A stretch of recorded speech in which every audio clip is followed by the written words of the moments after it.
Assalamualaikum warahmatullahi wabarakatuh. Waalaikumsalam warahmatullahi wabarakatuh. Bismillah, alhamdulillah, wassalatu wassalamu ala rasulillah Sayyidina Muhammadin abdillah wa ala alihi wa sahbihi wa mawalah maba'an hadratal muhtaramin wal muhtaramat, para jamaah, para bapak ibu sekalian yang dirahmati Allah Subhanahu wa taala. Tak terasa malam ini kita masuk ke malam yang ke-23 dari 10 hari terakhir dari bulan Ramadan.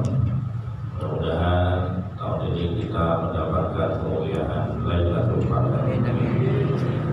Bapak ibu sekalian yang dirahmati Allah Subhanahu wa taala, malam ini kita akan membahas tentang peran wanita atau peran istri. Karena ini rawan kalau dekat hari raya.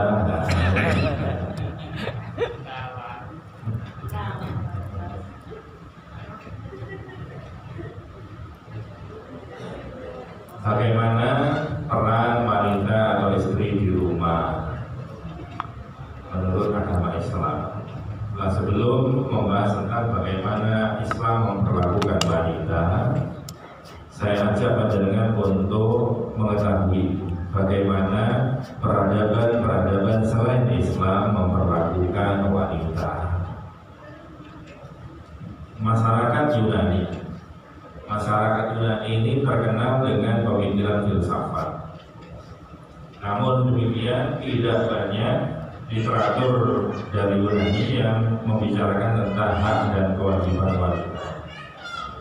Di kalangan elit mereka, di kalangan pejabat-pejabat, wanita itu ditempatkan atau disekap di istana-istana. Dan di kalangan menengah ke bawah, nasib wanita sangat menyedihkan. Mereka diperdagangkan. Sedangkan yang berumah tangga sepenuhnya wanita itu berada di bawah kekuasaan suaminya. Mereka tidak memiliki hak-hak sipil, tidak memiliki hak waris. Bahkan di puncak peradaban Yunani berbalik 180 derajat. Kalau sebelumnya para wanita disekap, kemudian ditindas. Tatkala peradaban Yunani mengalami kemajuan bahkan di puncaknya, wanita diberikan kebebasan sebebas-bebasnya. Bahkan dari bebasnya akhirnya keberadaan mereka hanya menjadi sebagai pemuas nafsu lelaki saja. Hubungan seks dianggap tidak melanggar kesopanan. Tempat-tempat pelacuran menjadi pusat-pusat kegiatan politik dan sastra seni. Sehingga peninggalan ini buktinya apa? Patung-patung telanjang di negara barat itu masih tersisa banyak sampai sekarang. Dalam pandangan mereka, pandangan Yunani, dewa-dewa melakukan hubungan gelap dengan rakyat bawahan, dan dari hubungan gelap itu melahirkan namanya Dewi Cinta yang terkenal dalam peradaban Yunani. Ini Yunani dulu dan kemudian setelah kemajuan peradaban. Peradaban yang sama majunya adalah peradaban Romawi. Kalau dalam peradaban Romawi, wanita dikuasai oleh ayahnya. Namun setelah kawin, setelah menikah, kekuasaan tersebut berpindah kepada suami. Kekuasaan apa itu? Di antaranya adalah kekuasaan untuk menjual. Jadi suami itu boleh menjual istrinya. Ini peradaban Romawi. Boleh mengusir, boleh menganiaya, bahkan boleh membunuh istrinya. Keadaan tragis seperti ini untuk nasib kaum perempuan berlangsung sampai abad ke-6 Masehi, di tahun 600-an. Segala usaha wanita menjadi hak milik keluarganya yang laki-laki. Artinya kalau ada wanita bekerja, maka uangnya itu dimiliki oleh keluarga yang laki-laki. Bahkan pada zaman Kaisar Konstantin tidak sedikit perubahan, yaitu dengan digundangkan hak pemilikan terbatas bagi wanita dengan catatan bahwa setiap transaksi harus disetujui oleh keluarga suami atau ayah. Jadi tetap mereka di bawah kendali para lelaki. Peradaban Hindu, di dalam peradaban Hindu, istri harus harus dibakar hidup-hidup pada saat suaminya meninggal dan mayatnya dibakar. Jadi kalau suaminya meninggal maka suami itu jenazahnya kan dibakar. Pada waktu suaminya dibakar itu istrinya pun juga dibakar dalam keadaan hidup-hidup. Di India, wanita menganggap suaminya sebagai titisan Tuhan di bumi. Jadi suami itu dianggap sebagai titisan Tuhan. Adapun mereka yang belum bersuami atau janda dianggap sebagai makhluk buangan oleh masyarakat Hindu, yang artinya sejajar dengan binatang. Jadi perempuan itu kalau belum nikah dianggap binatang, janda itu tidak menikah lagi dianggap sebagai binatang oleh masyarakat mereka. Janda tak lagi dianggap sebagai manusia. Mereka dianggap sebagai pembawa sial. Bahkan apa yang disentuh oleh seorang janda itu dianggap najis. Maka yang terbaik baginya adalah menjatuhkan dirinya ke dalam kubangan api supaya terbakar. Jadi daripada hidup terhina nasibnya, lebih baik mati dibakar bersama suaminya. Wanita pada masyarakat Hindu ketika itu sering dijadikan sesajen bagi apa yang dimakan dengan dewa-dewa. Artinya dibuat tumbal, wanita sering dibuat tumbal. Maka mereka mengatakan racun, ular, dan api tidak lebih jahat daripada wanita. Racun itu mematikan, api bisa membakar, ular bisa menggigit dan meracuni. Itu lebih jahat daripada wanita, lebih jahat daripada racun, ular, dan api. Ini berboleh. Di Cina kuno, wanita dianggap najis, hasil perbuatan setan. Ia tak ubahnya seperti barang loakan yang dijual di pasar. Hak-haknya dirampas, tak ada warisan baginya, dan tak boleh menggunakan harta. Sementara itu dalam petuah Cina kuno disebutkan Anda boleh mendengar pembicaraan wanita, tapi sama sekali jangan mempercayai kebenarannya. Jadi wanita boleh didengar tapi nggak boleh dipercaya. Ini orang Cina kuno seperti itu. Dalam ajaran Yahudi, martabat wanita tak layaknya seperti pembantu. Ayah berhak menjual anak perempuan kalau ia tidak mempunyai saudara laki-laki. Jadi kalau ada seorang ayah melahirkan anak tiga misalnya perempuan semua, ini anaknya boleh dijual. Baru kalau ada anak laki, artinya saudaranya, maka itu dianggap sebagai anak. Ajaran mereka menganggap wanita sebagai sumber laknat karena dialah yang menyebabkan Adam terusir dari surga. Jadi dalam pandangan Yahudi, perempuan itu adalah sumber masalah. Dan alhamdulillah kita terlahir dalam agama Islam, agama yang memuliakan wanita dan mendudukkan pada tempat yang semestinya. Sehingga ada pepatah itu ma'akraman nisa illa karim wala ahadahunna illa lahi. Ada sebagian yang mengatakan ini hadis, tapi sebetulnya menurut penelitian ini bukan hadis, tidak ada kalau itu. Ma'akraman nisa illa karim, tidaklah memuliakan wanita atau istri kecuali suami yang mulia, dan tidaklah menghinakan para wanita kecuali lelaki durjana. Maka parameter kemuliaan seorang suami dilihat dengan bagaimana dia memperlakukan istrinya. Kalau dia atau suami itu memperlakukannya dengan baik, memuliakan istrinya, berarti dia adalah lelaki yang mulia, dan sebaliknya. Dan ini menegaskan apa yang disampaikan oleh baginda Rasulullah SAW, khairukum lil ahli. Orang lelaki terbaik di antara kalian adalah lelaki yang memperlakukan terbaik kepada istrinya sendiri, bukan istrinya tetangganya. Dan bojone tonggo dan wawi, bojone diri sendiri, bukan seperti itu. Orang lelaki terbaik menurut Nabi adalah lelaki yang terbaik memperlakukan istrinya. Bahkan orang yang memperlakukan istrinya dengan baik itu bukan hanya statusnya sebagai laki terbaik saja. Ada seseorang yang tanya kepada baginda Rasulullah SAW, "Ayyul mu'minina akmal imanan?" Mukmin yang mana yang paling sempurna imannya? Yang paling sempurna imannya itu siapa? Maka dijawab oleh baginda Rasulullah SAW dengan hadis yang dinilai sebagai sahih riwayat, ahsanuhum khuluqan ahli. Orang yang terbaik imannya kepada Allah adalah orang yang terbaik akhlaknya, perlakuannya kepada istrinya. Maka ini seiring sejalan. Semakin orang itu iman kepada Allah, semakin baik memperlakukan istrinya. Dan sebaliknya, orang yang tidak iman kepada Allah, dia pasti memperlakukan jelek kepada istrinya. Maka jangan jadi suami-suami takut istri.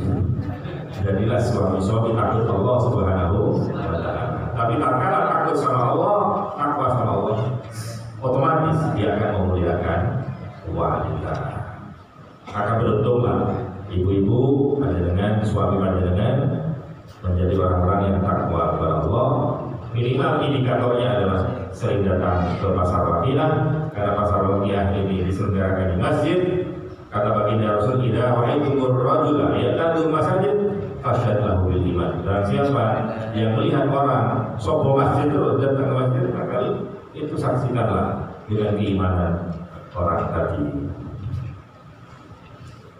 Bagaimana kedudukan istri di hadapan suami? Satu ketika pada waktu haji wada, haji perpisahan, haji terakhir yang dilakukan oleh baginda Rasulullah SAW, beliau berkhutbah setelah memuji Allah, kemudian mulai baginda Rasul kemudian memberikan wasiat. Jadi ini adalah wasiat pada waktu haji terakhir dari beliau. Beliau bersabda, "Istausu bin nisa'i khairan." Perlakukan wanita-wanita atau istri-istri dengan cara yang terbaik. Fa'innahunna indakum awadun laisa tamlikuna minhunna syai'an ghairu dzalik. Karena mereka, para wanita, istri itu di sisi suami itu bagaikan tawanan, dan kamu tidak memiliki hal yang selain itu. Di dalam Islam, tawanan itu diperlakukan dengan baik. Bukan betul, benar tawanan. Beda dengan tawanan-tawanan. Kalau bukan menjaga syariat Islam, mereka ada yang disangat listrik, ada yang dibakar, macam-macam. Ini tawanan karena ini yang berbicarakan di Nabi, tentunya bagaimana memperlakukan tawanan ya, seperti Kanjeng Nabi memperlakukan tawanan, makanan tidak boleh telat, ya, memperlakukan baik, perkataan juga baik. Mungkin hanya saja mereka itu tidak boleh kemana-mana. Jadi seperti tawanan, istri hanya seperti tawanan. Maka tidak boleh disakiti, tidak boleh dipukul, tidak boleh diperlakukan macam-macam istri. Para bapak ibu sekalian yang dirahmati Allah Subhanahu wa Ta'ala, ini ada satu kisah yang terjadi di zamannya Sayyidina Umar bin Khattab radhiyallahu anhu. Sayyidina Umar bin Khattab itu sebagaimana kita tahu, beliau itu orangnya keras, tegas. Saking dari tegasnya beliau mendapat gelar Al-Faruq, orang yang bisa membedakan bainal haq wal batil, gak bisa ditawar-tawar, gak bisa disogok. Yang hak adalah hak, yang batil batil, tegas dan keras kepada orang kafir. Pada waktu hijrah, para sahabat yang lain itu bersembunyi secara sembunyi-sembunyi. Kalau Sayyidina Umar mau hijrah, pamitan datang ke pasar. Pidato, ngerti yo? Man arada an tafqidahu ummu aw abuhu aw waladuhu falyuqabil khalfal wadi.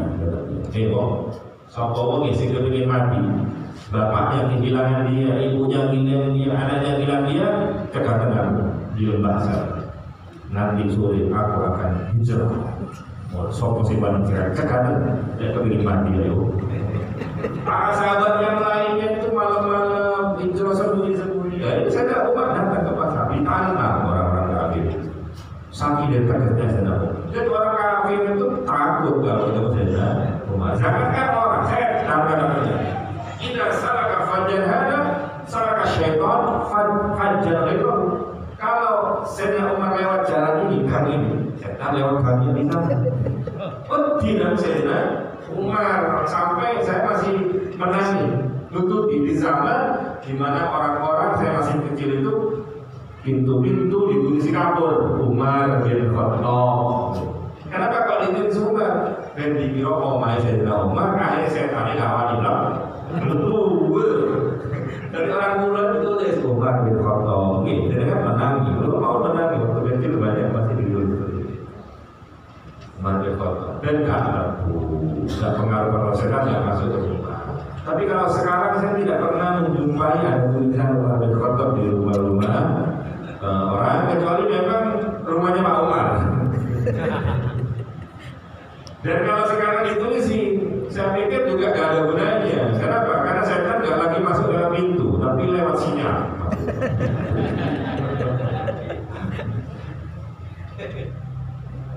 Loh, Sayyidina Umar ditakuti.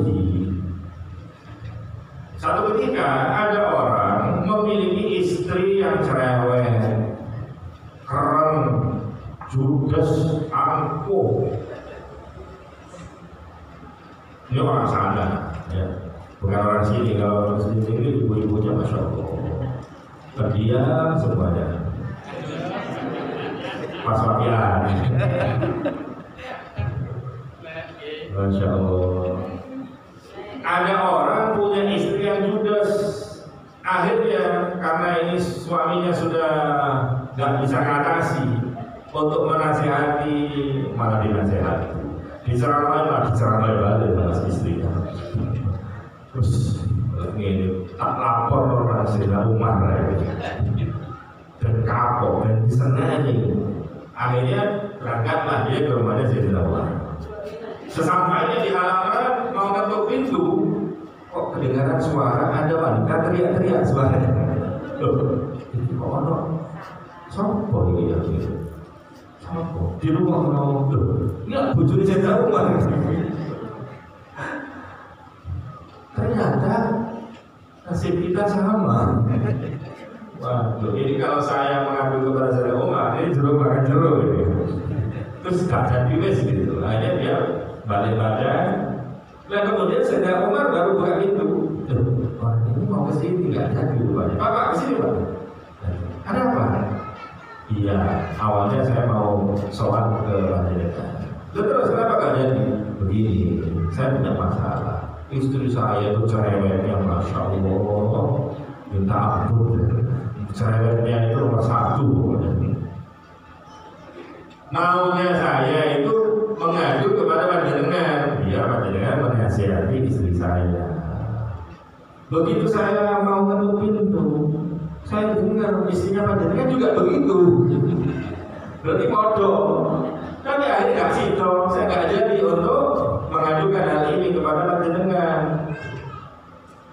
Maka saat itulah kemudian Sayyidina Umar berkata menasihati orang ini, Pak, inni atajawazu anha li huquqillah 'alaiha. Aku memaafkan istriku dengan omongan-omongan pedasnya, lebih pedas daripada cabai merah, karena istri itu punya jasa yang luar biasa kepada. Apa itu? Beliau Sayyidina Umar menyebutkan ada 5 peran atau 5 jasa istri untuk suami dan keluarga yang harus menjadi pertimbangan para bapak-bapak ini tatkala menghadapi suami yang model seperti ini, model istrinya Sayyidina Umar. Apa itu? Yang pertama, Innaha sitrun baini wa bainan nar. Istri itu fungsinya adalah sebagai penghalangku, penghalang suami dan api neraka. Bagaimana tidak? Karena dengan adanya istri, maka seorang suami itu bisa terhindar dari perzinahan, terhindar dari hal-hal yang menimpa. Ini sebagaimana baginda Rasul sallallahu alaihi wasallam bersabda, innal mar'ata tubilu fi surati syaitan wa tudbiru fi surati syaitan. Wanita itu tatkala menghadap rupanya rupa setan, tatkala berpaling rupanya juga rupa setan. Faidah absar ahadukum imra'atan, tatkala seorang laki-laki itu melihat seorang wanita di jalan atau di mana di mall, apalagi kalau pas Ramadan seperti ini ya banyak memang sengaja cuci mata, sore-sore ngabuburit karena banyak orang yang jualan di pinggir jalan. Bahkan kalau di kota sana banyak mahasiswi, ya akhirnya banyak orang yang sebetulnya tidak perlu takjil, tapi hanya kepingin cuci mata saja.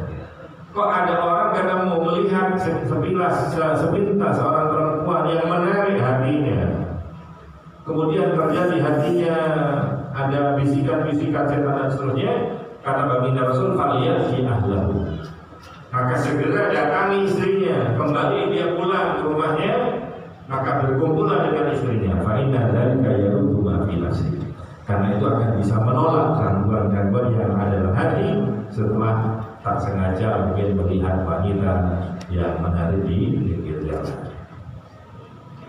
Di dalam hadis yang lain baginda Rasul bersabda, faliyati ahla fa inna maha mithlal ladzi maha.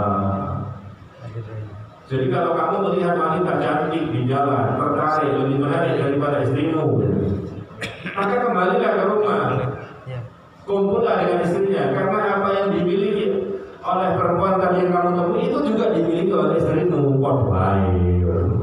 Kalau yang berlawas itu pada kamu apa jadi?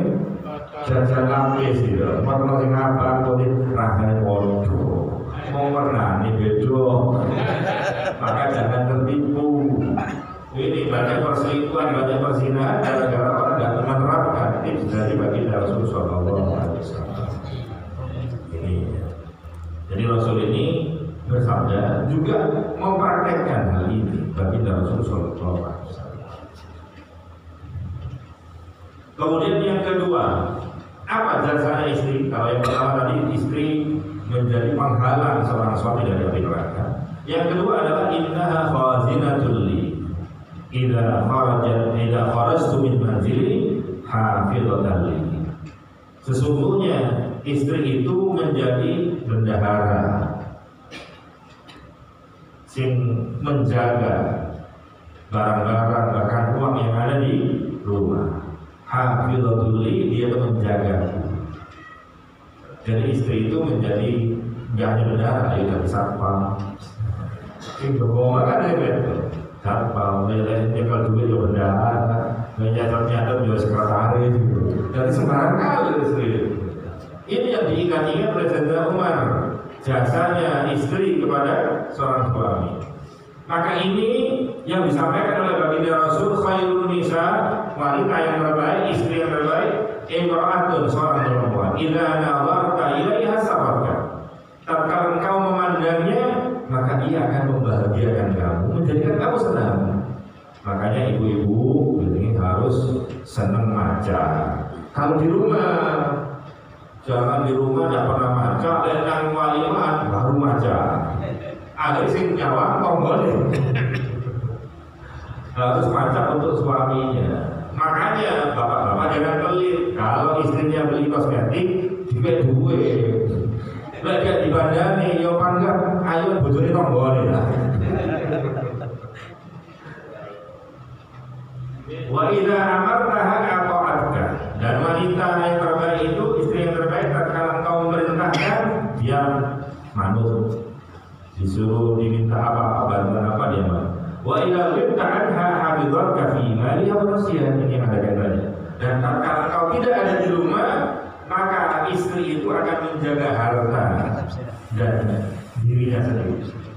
Hartanya suaminya dijaga, harga dirinya juga dijaga. Ya, harga dirinya dijaga. Maka pelit itu kan negatif, sifat negatif. Tapi pelit itu kalau dilihat-lihat, katanya Sayyidina Ali, itu merupakan sifat positif untuk perempuan. Maka pelit itu kalau untuk laki-laki jelek, tapi untuk istri baik. Tidak sampai duit bojo, ngomong-ngomongan, baik. Duit sama itu jelek, disuruh kalau kabel. Padahal dicekal lo kabel, pada dulu kan ya, kan apa tidak tahu. Terus langsung tak boleh kabel, masih mau tinggal mati asal. Tapi kalau ada perempuan itu kok pelit, itu ada baiknya. Maka katanya Sayyidina Ali, ada 3 perkara yang ini 3 sifat. Ini jelek untuk laki-laki, tapi baik untuk orang perempuan. Yang pertama tadi apa? Pelit. Pelit itu jelek untuk laki-laki, baik untuk perempuan. Karena kalau perempuan itu pelit, maka dia akan bisa menjaga harta suaminya. Kemudian yang kedua adalah al-jubn, leceh, penakut itu sifat yang jelek untuk laki-laki, tapi baik untuk orang perempuan. Orang perempuan kok jam 12 malam jalan sendirian, ini baik ya. Ini wanita jadi-jadian, jangan-jangan tidur bolong. Jadi wanita leceh, penakut, bagus. Tapi kalau laki-laki si leceh, elek. Dan yang ketiga adalah azzabu, Perkus itu kan mau itu lanang apa betul? Kerang ya, kerang itu lanang elek, merupakan sifat yang jelek, bertabiat kasar, itu jelek untuk orang laki-laki. Tapi untuk perempuan itu justru yang baik. Kenapa? Lek rogo kerang, tombolnya mau goda dia itu sudah mundur dua. Agak mudah digoda oleh laki-laki itu belang gitu loh, nggak mesem-mesem nanggung yo, mesem-mesem nggak nanggung itu. Ojo dibalik, ada istri nanggung dewi kereng, nang bojone tombol mesem-mesem main blind, bojo model ini perlu dipijat nih. Maka istri itu jasanya adalah dia sebagai penjaga rumah, bahkan penjaga harta suami, bahkan suami tidak ada di rumah. Kemudian ada yang mengatakan suami itu ada singkatannya. Suami, SUAMI, semua uang adalah milik istri. Gitu.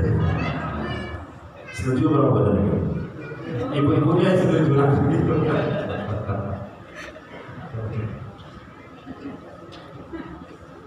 Perlu diingat bahwa tidak hanya seorang suami yang nanti dimintai pertanggungjawaban oleh Allah Subhanahu wa Ta'ala, tapi seorang istri pun juga akan dimintai pertanggungjawaban oleh Allah. Wal mar'atu ra'iyatun fi baiti zawjiha. Seorang istri itu juga pemimpin di dalam rumah suaminya, dan ia akan dimintai pertanggungjawaban oleh Allah Subhanahu wa Ta'ala. Ya apa kalau ngurus rumah tangga, ngurus anaknya, ngurus harta dari suaminya dan sebagainya. Itu nanti di akhirat juga menjadi materi pertanggungjawaban seorang istri di hadapan Allah Subhanahu wa Ta'ala. Maka tunaikan kewajiban ini dengan sebaik-baiknya. Kemudian selanjutnya wasalis inna tusaratul li tafsiru diyati. Kata Sayyidina Umar, ini pengalaman Sayyidina Umar ya. Istriku itu laundry, tukang laundry pakaianku, mencuci pakaian, itu jasanya. Pada saja dia mau itu kewajiban. Cuma begitu istri melakukan, ini adalah satu nilai plus. Ada jasa yang diberikan seorang istri kepada suami, dan ini yang menjadi pertimbangan. Kenapa? Meskipun ngomel-ngomel, Sayyidina Umar tahan, sabar, membiarkan. Karena seorang istri punya jasa yang luar biasa. Di dalam buku Dudujen ya, itu disebutkan idza wasalatil mar'atu fi zawjiha kok ada istri mau mencucikan baju suaminya, maka Allah akan mencatat baginya pahala 2000 kebaikan, dan Allah mengampuni 1000 kejelekan, dan segala sesuatu akan memintakan ampunan untuknya, di mana hari itu matahari masih bersinar, masih keluar, dan Allah akan mengangkat derajatnya sampai 2000 derajat. Betapa mulianya istri yang membantu suami, bantu cuci-cuci. Maka diiling-iling Pak, saya sampaikan murid-murid kepada istri, ingat jasanya istri itu banyak. Saya sampai ini kok tukang bojone kok kabeh kok bingung sampean. Sedang Umar aja kalah. Sedang Umar itu kalah, padahal sedang Umar digodain setan. Karena gue itu, tapi dengan bojone sedang Umar mengalah karena pertimbangan banyak jasa yang dimiliki oleh suami. Warabiu inna hadhihi liwaladi. Yang keempat, seorang wanita atau istri itu adalah pengasuh anak-anaknya suami, yang mengasuh mulai dari menyusui. Sampai punya istri menyusui dengan ASI. Wal walidatu yurdina auladahunna. Ibu-ibu para wanita itu menyusui anak-anaknya haulaini kamilain 2 tahun sempurna. 2 tahun. Itu pakai ASI. Coba sampai tuku, sampai istrinya nggak mau menyusui, akhirnya beli susu formula, susu kalengan, 2 tahun, enggak bilang juta sampai. Itu luar biasa mahal. Dan para ibu kalau punya anak, ya dahulukan ASI. Kalau memang bisa ASI, karena masih ASI itu merupakan makanan terbaik untuk bayi. Bahkan bayi prematur sekalipun, kalau memang keluar ASI-nya, maka ASI ini bermanfaat untuk menangani bayi prematur. Karena apa? Menurut penelitian, ASI itu mengandung berbagai macam nutrisi seperti vitamin, mineral, zat besi, protein, dan bahkan antibodi, ketahanan tubuh. ASI yang keluar dari pertama, ASI yang keluar pada tahap pertama itu disebut dengan kolostrum. Dan kolostrum ini luar biasa, menjadi imunisasi alami, jadi seperti vaksin alami untuk anak. Jadi anak itu punya kekebalan yang berasal dari ASI. Dan ASI itu hanya dimiliki ibu, dan dimiliki bapak. Lihat tukaran sih, bojone sampai gagal misal apa sama sih kan itu suami. Laki-laki nggak bisa. Dan ternyata menurut penelitian, ASI juga bermanfaat untuk kecerdasan. Bayi yang diberi ASI di usia 18 bulan itu memiliki tingkat IQ 4,3 poin lebih tinggi daripada yang tidak dikasih ASI. Jadi cerdas-cerdas itu ASI. Berarti kalau lemot-lemot ini paling dia disusul sapi. Sejak pengajian ini hamil, bisa sama agak ayo kasih telur, bahaya ya. Kemudian yang kelima, jasanya istri atau perannya istri innaha khabbazatul wa tabaqatul. Perempuan itu adalah pembuat roti dan tukang masaknya suami, yang masakkan, yang mengatakan. Maka kalau ada masalah-masalah kecil, jangan keburu suami-suami ini keren kepada istrinya. Kenapa? Ya kayak orang laki-laki itu merasa capek sendiri, paling berhak untuk marah karena sayang kerja. Apa dikira istri itu nganggur di rumah? Itu kalau dihitung-hitung lebih berat pekerjaan istri daripada suami. Suami kerjanya berapa? 8 jam, itu pun dipotong ada istirahat di tengahnya. Tapi kalau istri 24 jam, apalagi Ramadan seperti ini, mulai Ramadan ini bengi belum sahur terus masak, ya kan gitu. Subuh orang-orang, mari berjualan, ntar mau sekolah, jemput sekolah, si ubah-ubah, ngebaiknya aku macam-macam. Ya, sore masak lagi, niatkan buka. Setelah buka, makan dari si orang-orang, terawih terus seperti itu. Lalu bengi karena istirahat, saya diganggu suaminya. Ini kan jadi 24 jam. Maka ini suami-suami itu mengerti dan paham kondisi kejiwaan istri. Mereka itu capek. Jadi kalau istri mulai marah-marah macam-macam, nah ini kurang rekreasi. Karena sudah terlalu capek. Ya Allah. Satu ketika Sayyidina Ali bercerita, menantunya Kanjeng Nabi, syakat ilayya Fatimah majla yadayha minat tahim. Pada satu hari Sayyidah Fatimah, istrinya Sayyidina Ali, putrinya baginda Rasulullah SAW, mengadu kepada suaminya yang tak lain Sayyidina Ali mengenai majla yadayha, kedua tangannya kapalan.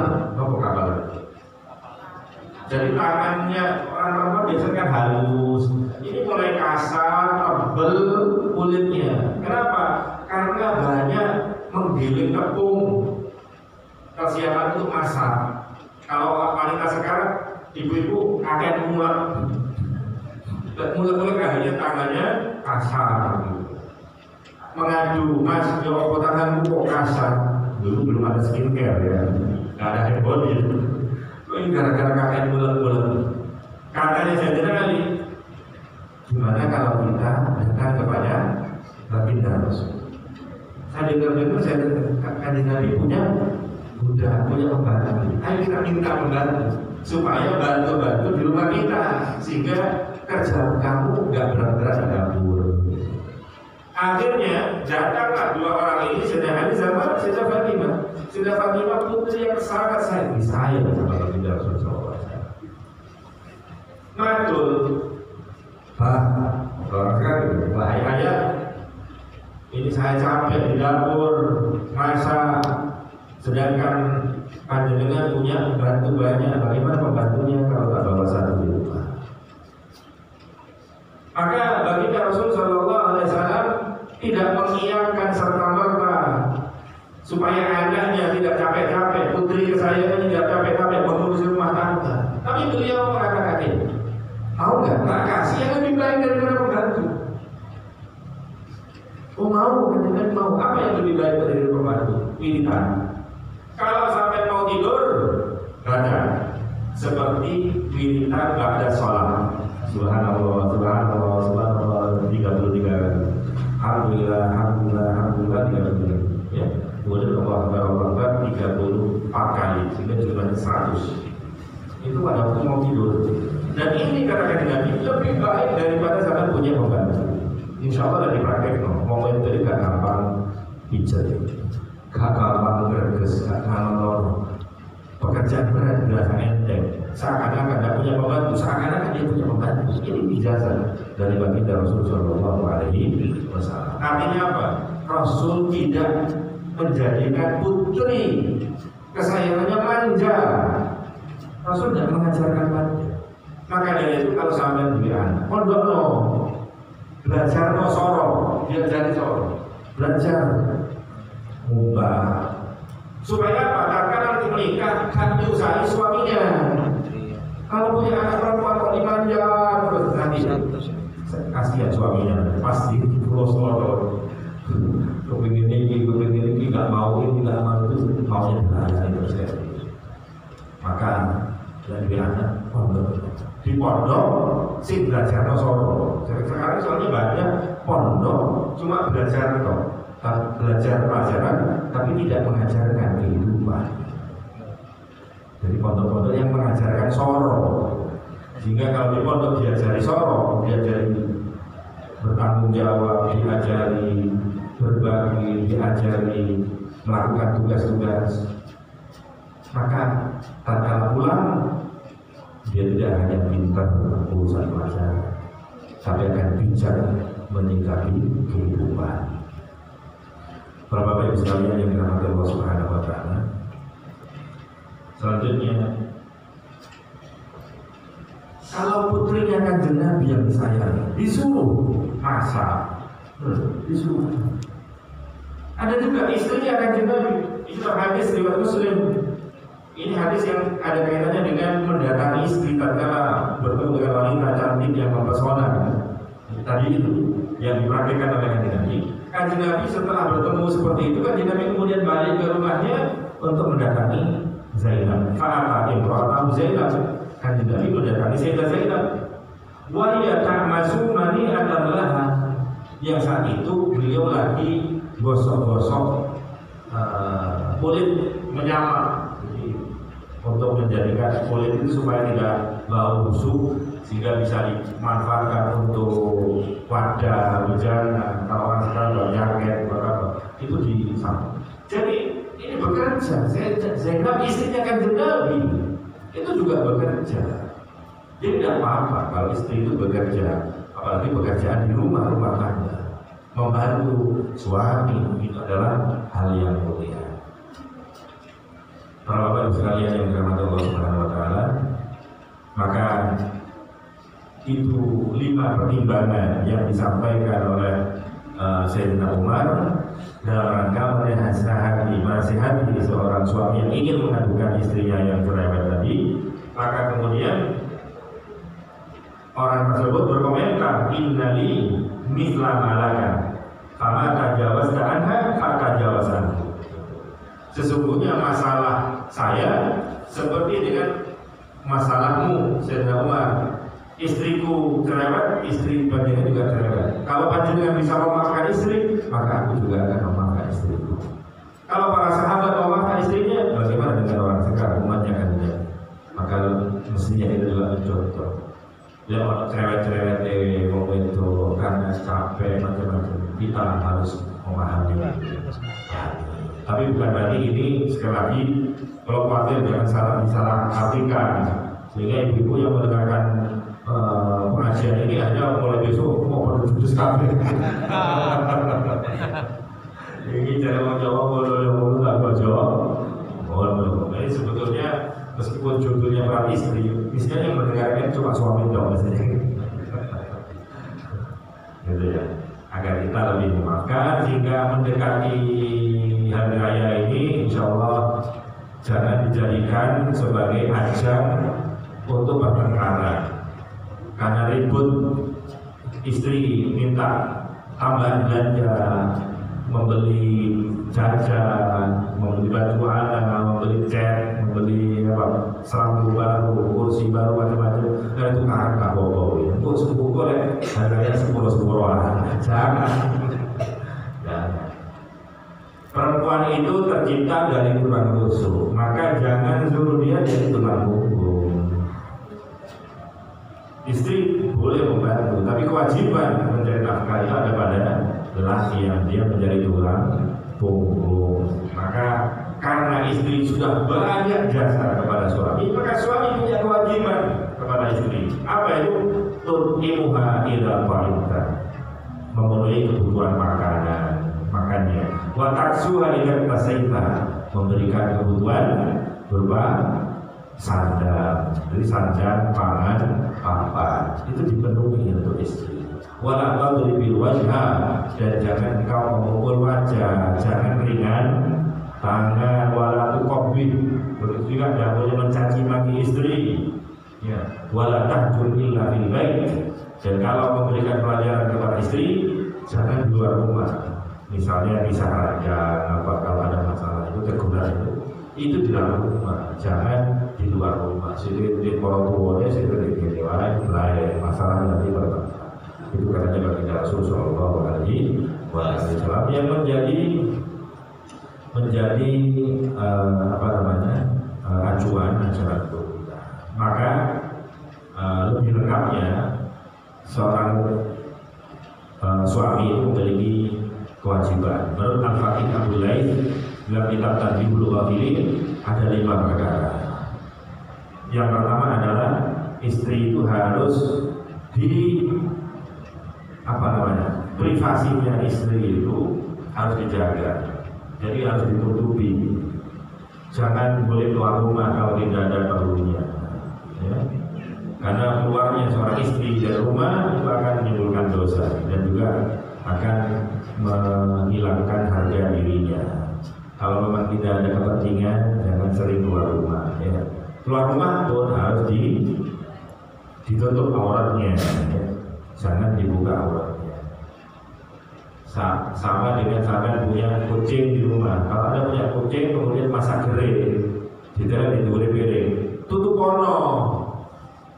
Nek sampean ana kucing. Duwe gere, kok gak ditutupi? Jangan salahkan kucingnya kalau gerenya dipangan kucing. Kok gak ditutupi tidak. Padha karo bojone zaman kok digodol wong. Ojo disalahkan bojone kalau sampai tidak menyuruh istrinya untuk menutup auratnya. Kemudian yang kedua, an-yu'allimah ma tahtaju ilaihi min al-ilm. Mengajari istri tentang urusan ilmu. Mana yang wajib, bagaimana cara berwudu, sholat, itu kewajibannya istri. Makanya yang enak gimana? Ya sudah, nyari istri yang sekiranya gak usah ngajari urusan agama, karena dia sudah belajar di pondok pesantren. Kemudian yang ketiga, anjuti mahal halal. Kewajiban suami adalah memberikan makanan yang halal kepada istrinya dan keluarganya. Jangan sampai suami pulang dengan membawa harta yang haram dimakan oleh istrinya, maka istrinya akan berwatak jelek, gampang marah macam-macam. Jadi kalau ternyata ada perselisihan di rumah tangga, salah satu interogasinya adalah apakah aku sebagai suami, jangan-jangan aku pernah memberikan nafkah kepada istri ada harta yang haram. Anak bahkan yang kandani boleh jadi jangan-jangan pernah memberikan makanan kepada anak saya harta yang haram, karena di anda. Kemudian Allah yudlimaha fa innaha amanatun indahu. Jangan menggolimi istri itu anaknya mertua, sama mertuanya direman-eman, gak pernah dipukul, apa ternyata menjadi istri kok dipukuli. Loh, jangan, tidak boleh menggolimi. Itu amanat, titipan. Bahkan yang titip bukan hanya mertua, tapi titipannya Allah Subhanahu wa Ta'ala di tangan panjenengan. Kemudian wal khamis in tatawwalat alaihi yahtamil dzalika minha. Kalau istri itu panjang omongannya, cerewet maksudnya, maka suami hendaklah bersabar, ya, bersabar. Karena kalau tidak bersabar, nanti ini akan terjadi satu kejadian yang lebih mudarat daripada panjenengan bersabar. Maka bulan puasa ini bulannya sabar. Ya, as-shaumu nisfu sabri. Puasa ini separuhnya sabar. Wasabru nisful iman. Adapun sabar ini separuhnya iman. Jadi bulan puasa kok boleh bulan puasa bulan sabar kok boleh. Ya. Nah, karena banyak jasanya itu, maka wahai para suami, berlakulah baik kepada istri. Perlakukan mereka dengan baik. Terlebih pada waktu mendekati hari raya. Ditambahi belanja untuk manusia karena kebutuhannya banyak. Arba'un nafaqatin la yuhasabul abdu bihinna yaumil qiyamah. Ada 4 nafkah yang itu nanti tidak ditanya sama Allah, tidak dihisab sama Allah. Salah satunya adalah nafkah untuk keluarganya. Kemudian yang bagian terakhir, ad-dananir arba'ah. Uang itu ada 4 macam. Ada uang yang diinfakkan di jalan Allah, ada uang yang diberikan kepada fakir miskin, ada uang yang diberikan kepada budak, ada uang yang diberikan kepada istri. Dan ternyata kata baginda Rasul, wa Allahu ajran ad-dinar alladhi tunfiqu ala ahli. Adalah uang yang kamu nafkahkan, kamu jadikan belanja untuk anak istri. Itu adalah belanja yang terbaik di sisi Allah Subhanahu wa Ta'ala. Mumpung bulan Ramadan, 10 terakhir, cara buka, cara sahur sih enak-enak. Insya Allah keberkahan panjenengannya dan bojo, serius pulau Sorong, 24 jam melayani panjenengan ini, insya Allah maka keluarganya akan menjadi keluarga yang sakinah, mawaddah, warahmah, dan nanti istrinya akan lebih ikhlas untuk mendoakan kesuksesan suaminya, agar suaminya betul-betul menjadi orang yang sukses dalam keluarga, sukses di masyarakat, bahkan sukses di hadapan Allah Subhanahu wa Ta'ala. Mudah-mudahan kita semuanya diberikan rezeki yang halal, rezeki yang barokah, sehingga persiapan untuk Idul Fitri tidak menjadi masalah. Bahkan kita juga bisa menunaikan zakat, bagi zakat harta maupun menghubungi zakat fitrah. Di bawah dengan sakit peradakan, beberapa salah apa yang perlu aku dan ini memang agak malam. Ini karena liburan, malam ini semakin liburan kali ini dibagi orang. Ini itu dia mulai. Sampai begitu masuk ke masjid ini jangan lupa diniati iktikaf di bulan Ramadan, apalagi iktikaf fil ashril awakhir 10 hari terakhir di bulan Ramadan. Dia iktikaf sebagaimana kanjeng Nabi iktikaf sebulan terakhir. Kanjeng Nabi wafat diganti dengan istrinya, istri-istrinya juga iktikaf pada sebulan terakhir. Maka kayak begini dunia ini iktikaf dengan supaya pahalanya semakin berlipat. Mudah-mudahan panjenengan diberikan kelancaran dalam puasa dan dia mulai keluar bulan Ramadan insyaallah diampuni dosa-dosa Allah. Ikhwan yang saya katakan apabila bersama pada bulan Ramadan dan Ramadan wassalamualaikum warahmatullahi wabarakatuh.